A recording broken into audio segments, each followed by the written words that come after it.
Hi, folks. How are you? Rush Limbaugh and the EIB Network, and we are here on Friday, making it happen. Live from the Southern Command in sunny South Florida, it's Open Line Friday! I am America's real anchorman, America's truth detector, and the doctor of democracy. Meeting and surpassing all audience expectations every day. And, of course, all with talent on loan from God. Open Line Friday, feel free. Pretty much anything you want to talk about is okay. 800-282-2882 and the email address lrushbo@eibnet.com. By the way, if you are a young person who has read or is listening to or is reading Rush, Revere, and the Brave Pilgrims, you want to talk about that? I mean, we've had calls from kids, and we're happy to put them up. We're thinking about doing, in an upcoming Open Line Friday, a solid hour of just young people that have read the book. Somebody said, why don't you do a whole show of that? Well, that might be a bit much, but maybe a whole show of interspersed. But we're thinking about doing a solid hour. There are other things happening out there, ladies and gentlemen, in addition to Obama and his fake apology. Sorry that you heard what you heard when he said you could keep your plan. When I was out in California, I think I mentioned this to you. I was out in California 3 weeks ago, and I hadn't seen some of my buddies for a year and a half. And it's amazing. If you lose touch with people a year and a half, I mean, they can change, and you don't know about it. I mean, sometimes you got to stay in close contact with people to keep them on the rails. So one of our haunts, we go to the Grand Havana Room in Beverly Hills. It's great. I mean, they've got TVs in there. If there's a football game or basketball, baseball game on, it's in there. You can smoke while you have dinner. There aren't too many places in the country you can do that anymore. And they've got balconies outside, little patios and decks if you want to go outside to keep doors open. It's just heaven for those of us who appreciate fine adult beverages and cigars. And I'm in there with some of my TV buddies, producers and writers of famous TV shows. And, by the way, they all were just gung-ho for Christie. And they were just, remember I told you this, they were just, and they were mad at anybody who'd been critical of Christie. Well, they didn't. If they were mad at me, they didn't specifically say they were mad at me, but they got their point across. Look, Rush, I'm supposed to. Look, who else are we going to win with? There's nobody we can win with. What, a Cruz? You kidding me?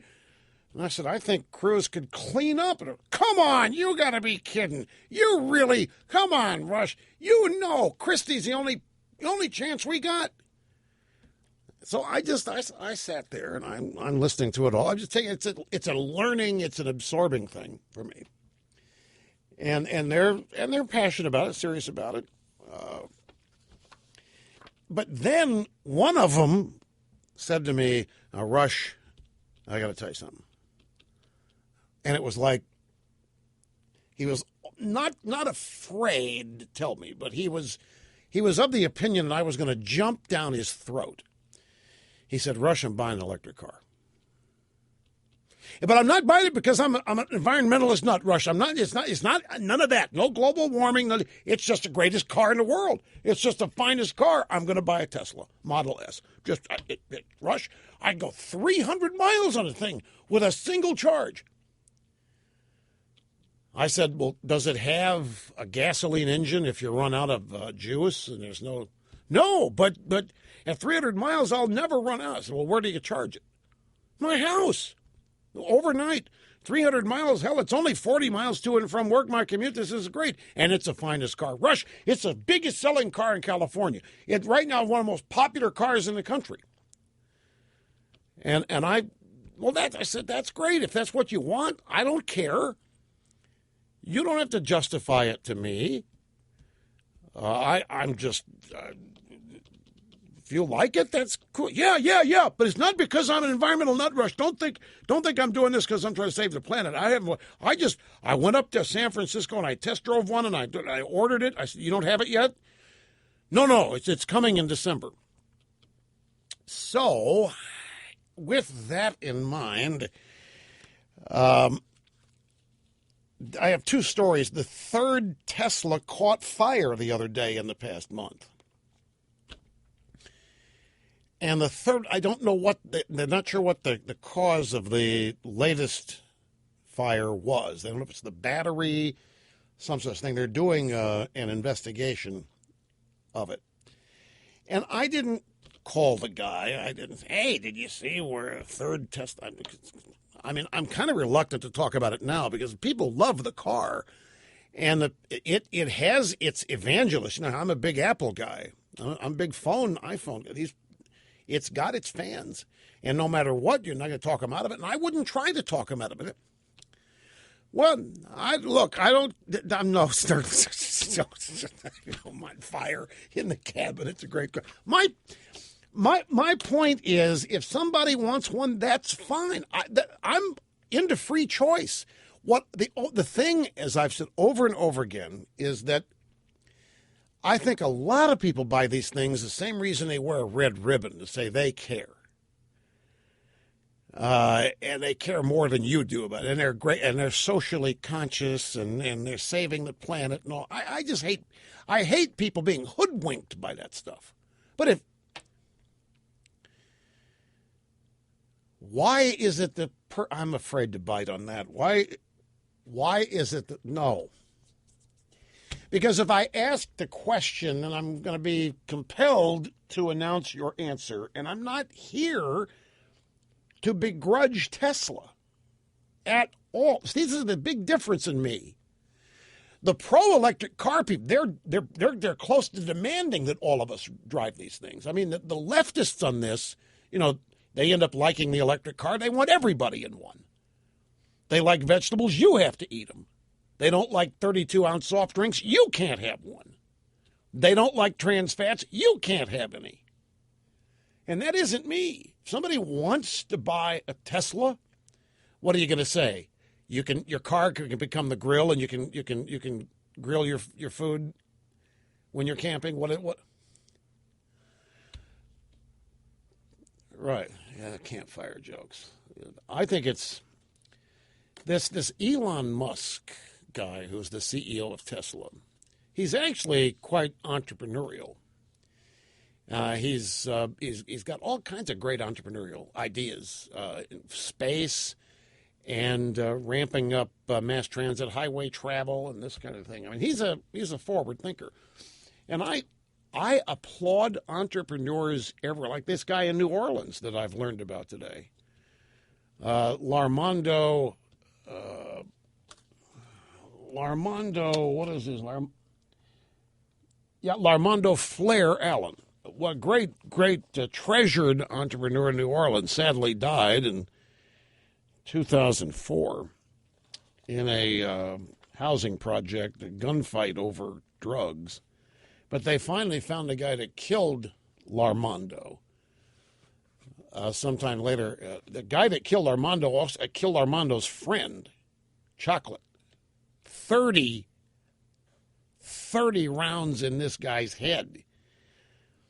Yeah, big drug deal. Anyway, the entrepreneur aspect of Larmondo Flair Hill is he's 25.